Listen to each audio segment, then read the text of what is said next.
اور عبد الحکیم پڑھ رہا ہے انہم رجسن، ان کا وجود نجس ہے، رسول اپنا ان سے چہرہ پھیر دیجئے۔ پتا چلا مذہب ہے کیا، دین ہے کیا؟ ارے ہم کچھ نہیں جانتے، ہم تو بس یہی کرتے ہیں کہ جس سے رسول نے چہرہ موڑا ہم نے اسی سے دل موڑا، دل موڑا، نعرہ حیدری، ہم نے ان سے اپنا دل موڑا، ہم نے اپنی آنکھیں ان سے پھیر لی جس سے رسول نے چہرہ پھیر دیا۔ اب میں نہیں کہتا ہوں کس سے پھیر لیا، جاؤ کر بخاری کو پڑھو۔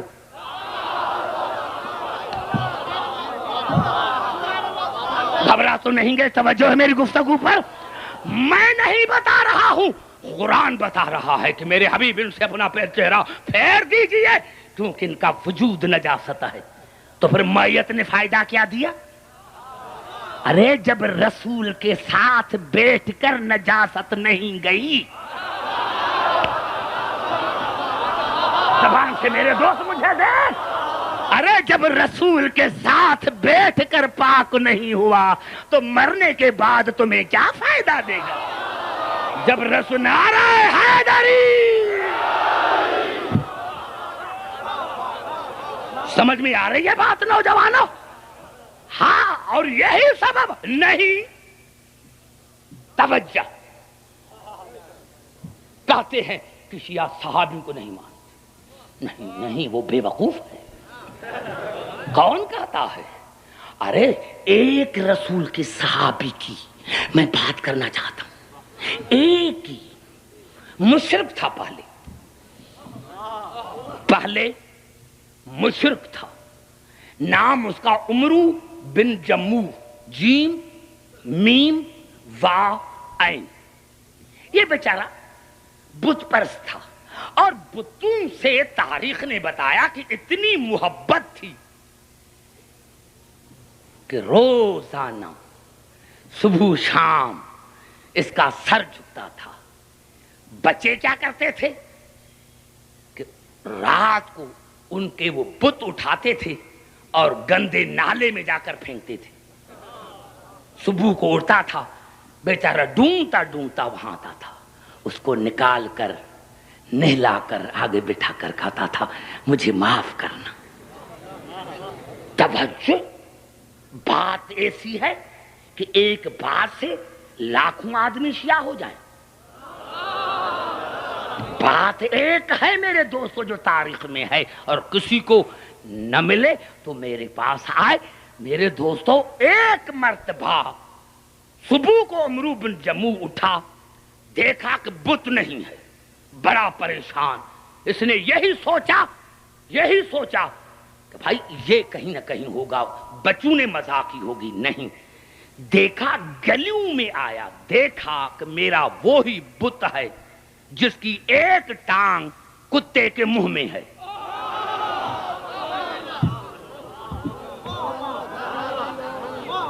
ایسے نہیں سر سے گزر گیا، نہیں، ابھی سنو، دیکھا کہ میرے بت کی ایک ٹانگ کتے کے منہ میں ہے، اور وہیں سے لوٹا۔ کہا نہیں جاتا ہوں، رسول کے پاس کلمہ پڑھتا ہوں۔ لوگوں نے پوچھا کیوں؟ کہا وہ ہادی نہیں ہو سکتا جس کی ٹانگ کتے کے منہ میں ہو۔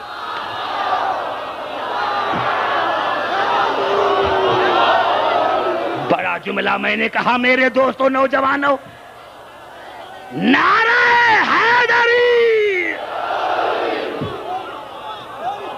کتنا بڑا جملہ میں نے کہا ہے میرے نوجوانوں۔ ہاں، بس یہی سے وہ مسلمان ہوا کہ وہ ہادی نہیں ہو سکتا جس کی ٹانگ کتے کے منہ میں ہو۔ مشرک تھا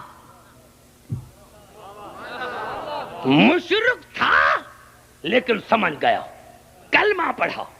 جنگ احد جب ہوئی تو یہ جنگ احد میں شہید ہو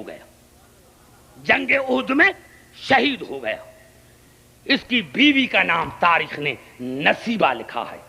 نصیبہ اس کی بیوی کا نام تھا. یہ جناب سیدہ کے ساتھ جنگ احد میں پہنچی. درود پڑھے محمد اور آل محمد. یہ جنگ احد میں جناب سیدہ کے ساتھ پہنچی. اور میرے دوستوں جو بھاگ رہے تھے پوچھ رہی تھی کہاں بھاگ رہے ہو؟ کہا بی بی، وہ جو نصیبہ اس کو کہہ رہے تھے بھاگنے والے، بی بی میدان جنگ میں نہ جانا، ہم آپ کے بیٹے کو تڑپتے ہوئے دیکھا ہے. کہا مجھے بیٹا نہیں چاہیے، بتاؤ میرا رسول کیسے ہے. توجہ چاہ رہا ہوں میرے دوستوں، صحابی کو دیکھو، صحابی کی بیویوں پر ہماری جان نثار،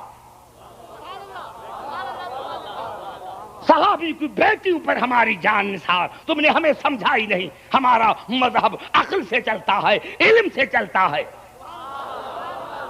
ہمارا مذہب نبوی ہے، ابوی نہیں کہ باپ دادا نے کہا تھا اسی لیے ہم ایسے کر رہے ہیں. ہمارا مذہب نبوی ہے، ابوی نہیں. میرے دوستوں پھر دوسرا ملا، بی بی ہم نے تمہیں بیٹے کو، تمہارے بھائی کو تڑپتے ہوئے دیکھا ہے، وہاں آگ جل رہی ہے. کہا نہیں، مجھے اپنے بھائی کا نہیں، بتاؤ میرا رسول کیسے ہے. میرے دوستوں جب آئی رسول کے قدموں میں گری، اللہ کی عظمت کی قسم ہے، جیسے رسول نے بطول کو گلے لگایا ایسے ہی عمرو بن جموع کی بیوی کو گلے لگایا. اور سنو نوجوانوں، جو بات عبدالحکیم کر رہا ہے وہ یہ کہہ رہا ہے کہ نصیبہ نے کہا یا رسول اللہ بس میری ایک آرزو ہے. کہا کون سی؟ کہا مجھے نہ بیٹے کی لاش چاہیے نہ بھائی کی، مجھے اتنی اجازت دو کہ میں اپنے شوہر کی لاش لے کر گھر میں جاؤں، وہاں قبر بناؤں، اس پر پھولوں کی چادر چڑھاؤں. تو رسول نے کہا اگر چلے تو لے کے جاؤ.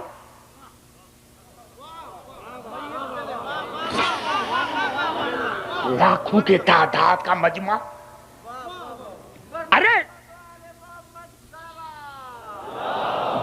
وہ شہید ہو گیا، شہید، لاش پڑی ہے. اور بیوی کہہ رہی یا رسول اللہ مجھے اجازت دو تاکہ میں اس کی لاش لے کے جاؤں گھر. رسول نے فرمایا اگر چلے تو لے کے جاؤ. بیوی نے اونٹ کو لایا، اونٹ کو بٹھایا اور صحابیوں کو بلایا، آؤ اس کی لاش اٹھا کر اونٹ پر رکھو. اللہ کی عظمت کی قسم ہے، تاریخ کے الفاظ ہیں، 50 صحابی آئے لیکن عمرو بن جموع کی لاش نہ اٹھی. نہیں کراچی والے، میں نے جملہ ہی نہیں کہا، جملہ نہیں کہا. 50 صحابی آئے، کوشش کی کہ لاش اٹھائیں لیکن لاش نہ اٹھی.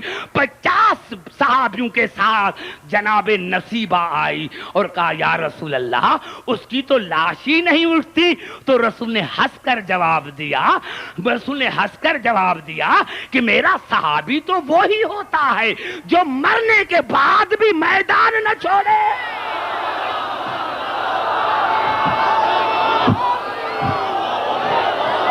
نعرہ حیدری.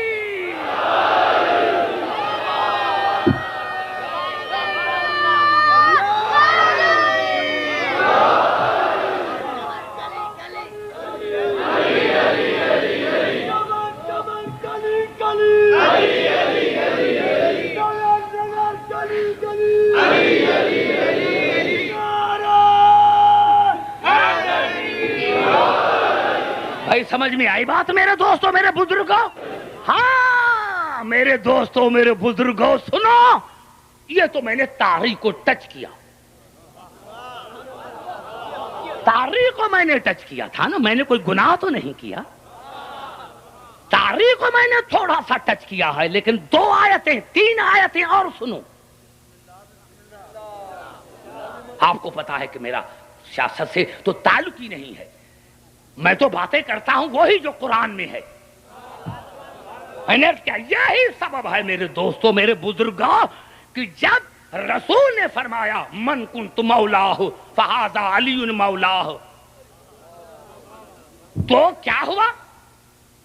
کچھ غدیر میں صحابی تھے جو دور جا کر بیٹھ گئے، دور جا کر بیٹھ گئے، دور جا کر بیٹھ گئے، اور وہاں سے ایک گوہ آن کے گزری تو ہاتھ اٹھایا، یا اللہ ہمیں علی نہیں چاہیے، ہمیں گوہ چاہیے، یا اللہ ہمیں علی نہیں چاہیے، یہاں گوہ، ہمیں گوہ چاہیے۔ جناب ابو ذر نے رسول کو بتایا، یا رسول اللہ غضب ہو گیا غدیر میں۔ کیا ہوا ابو ذر؟ کہا کچھ صحابی ہیں جو کہتے ہیں ہمیں علی نہیں چاہیے، ہمیں گوہ چاہیے۔ رسول نے ان کو بلایا، تم نے کہا ہے؟ خدا کی قسم قبلہ ہم نے تو کہا ہی نہیں، قبلہ خدا کی قسم ہم نے تو کہا ہی نہیں، بس یہ جیسے کہا کہ ہم نے کہا نہیں۔ یا قرآن کی آیت نازل ہوئی، سورۃ توبہ میں ارشاد ہوا، یحلفون باللہ ما قالوا، میرے حبیب یہ خدا کی قسمیں کھا کر کہتے ہیں کہ ہم نے نہیں کہا، وَلَقَدْ قَالُوا كَلْمَةَ الْكُفْرِ، لیکن انہوں نے کفر کا کلمہ کہا ہے، کہا، انہوں نے کفر کا کلمہ کہا ہے، کہا، وَكَفَرُوا بَعْدَ إِسْلَامِهِمْ، اور یہ اسلام لانے کے بعد کافر ہو گئے، یہ اسلام لانے کے بعد کافر ہو گئے، وَهَمُّوا بِمَا لَمْ يَنَالُوا، کیونکہ یہ اپنے ارادے میں کامیاب نہیں ہوئے۔ اب مجھے کبھی کون سا پتا کہ یہ کون تھے، لیکن ایک نتیجہ نکلا، ایک نتیجہ نکلا، قرآن نے بتایا کہ جب تک اگر تمہیں مسلمان ہو کر مرنا تھا تو غدیر سے پہلے مرتے۔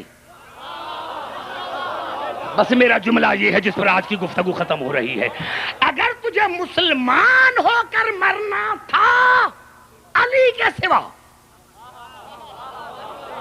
اگر تجھے علی کے سوا مسلمان ہو کر مرنا تھا تو غدیر سے پہلے مر جاتے، لیکن غدیر میں بھی تھے اور غدیر کے بعد بھی ہے، تو اللہ نے فرمایا یحلفون باللہ ما قالوا، وہ خدا کی قسمیں کھا کر کہتے ہیں کہ میں نے نہیں کہا، وَلَقَدْ قَالُوا كَلْمَةَ الْكُفْرِ، لیکن انہوں نے کفر کا کلمہ کہا ہے، کہا، وَكَفَرُوا بَعْدَ إِسْلَامِهِمْ، اور یہ مسلمان ہونے کے بعد کافر ہو گئے، کافر ہو گئے۔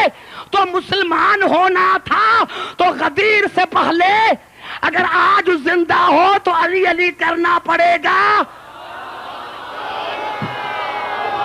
نعرہ حیدری،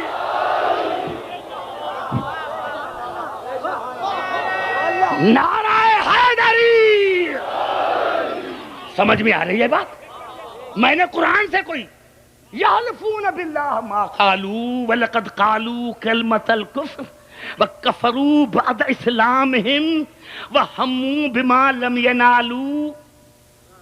خدا کی حق دیکھو میرے دوستوں، میں نے عرض کیا جا کر دیکھو، سورۃ توبہ کی آیتیں پڑھ رہا ہوں، خدا کی قسمیں کھا کر کہتے ہیں کہ ہم نے نہیں کہا، لیکن میرے حبیب انہوں نے کفر کا کلمہ کہا ہے، کہا، اور یہ اسلام لانے کے بعد کافر ہو گئے، ہوں گے نہیں، ہو گئے، ہو گئے۔ کیوں؟ ان کو اپنی پسند کا نہیں ملا، وہ اپنے ارادے میں کامیاب نہیں ہوئے۔ آج میں ہوں، مجھے سمجھاؤ کہ آج کیوں نازل ہوئی؟ یہ کون ہے جو اسلام لانے کے بعد کافر ہو گئے؟ کلمہ پڑھا پھر کافر ہو گئے، پھر کافر ہو گئے، یہ مذاق کی بات ہے، قرآن کہہ رہا ہے۔ تو اگر تمہیں لا الہ الا اللہ محمد رسول اللہ پر مرنا تھا تو غدیر سے پہلے مرتے، اگر تمہیں لا الہ الا اللہ محمد رسول اللہ پر مرنا تھا تو غدیر سے پہلے مرتے، اور اگر تو ابھی زندہ ہے تو جب تک علی ولی اللہ نہیں پڑھے گا سورۃ توبہ تمہارا گلا پکڑے گی۔ نعرہ حیدری،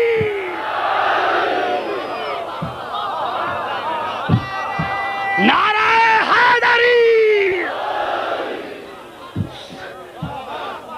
بھائی گھبرا تو نہیں گئے؟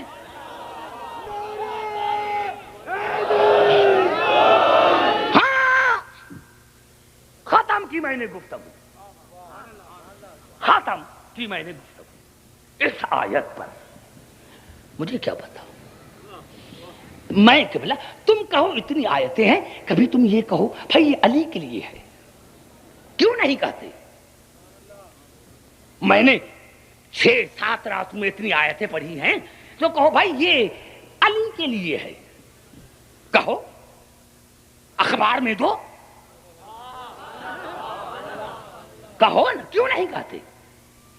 یعنی تمہیں خود اپنوں پر یقین نہیں۔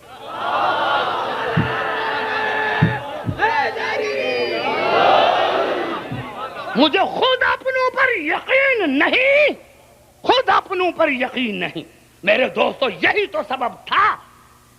علماء کی موجودگی میں، میرے بھائیوں کی موجودگی میں ایک جملہ کہنا چاہتا ہوں کہ علی فرماتے ہیں جب رسول چلے تھے شب ہجرت کی رات مکے سے، تو علی کو کہا تھا کہ علی کل امانتیں دے کر آنا۔ بڑا جملہ، سمجھنے کی کوشش کریں۔ علی کل امانتیں دے کر آنا، قرآن میں بھی ہے، تو بیان بھی کرتا ہے۔ ہمارے رسول ایسے تھے جس کو کافر بھی امین کہتے تھے۔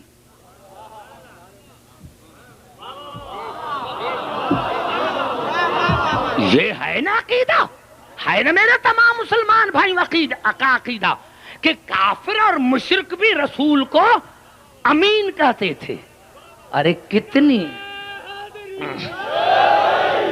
کتنی تو نے بڑی بات کہہ کر پھر گر گیا، بات کہہ کر پھر مکر گیا۔ ارے جس کو کافر امین کہیں، تمہیں کافر کی زبان پر یقین ہے، اور جس کو رسول امین کہے، نعرہ حیدری،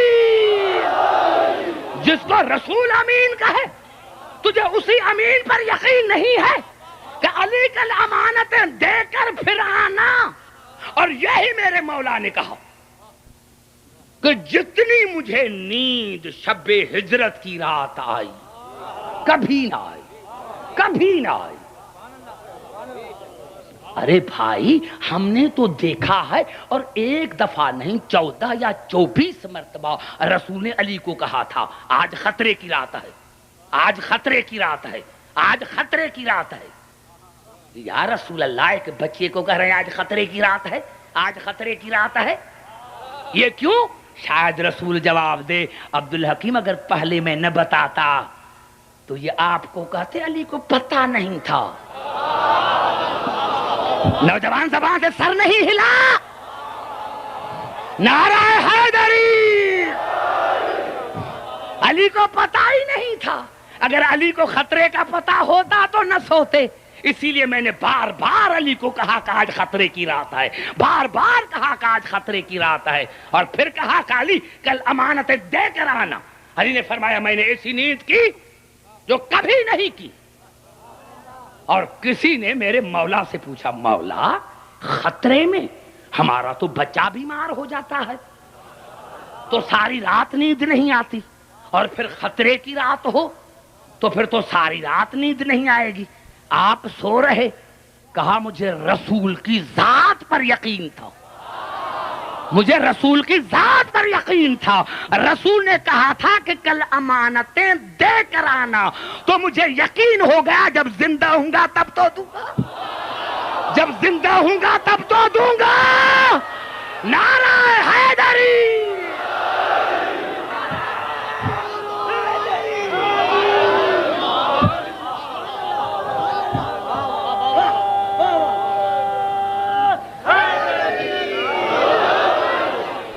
سمجھ میں آئی بات میرے دوستو؟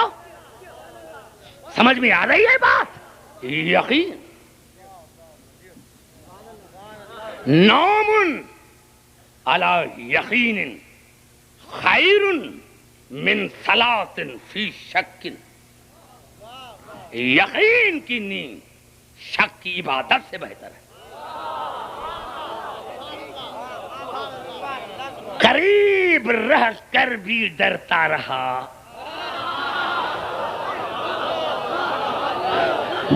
اور وہ دور رہ کر بھی یقین میں رہا، وہاں قرار ہی قرار ہے۔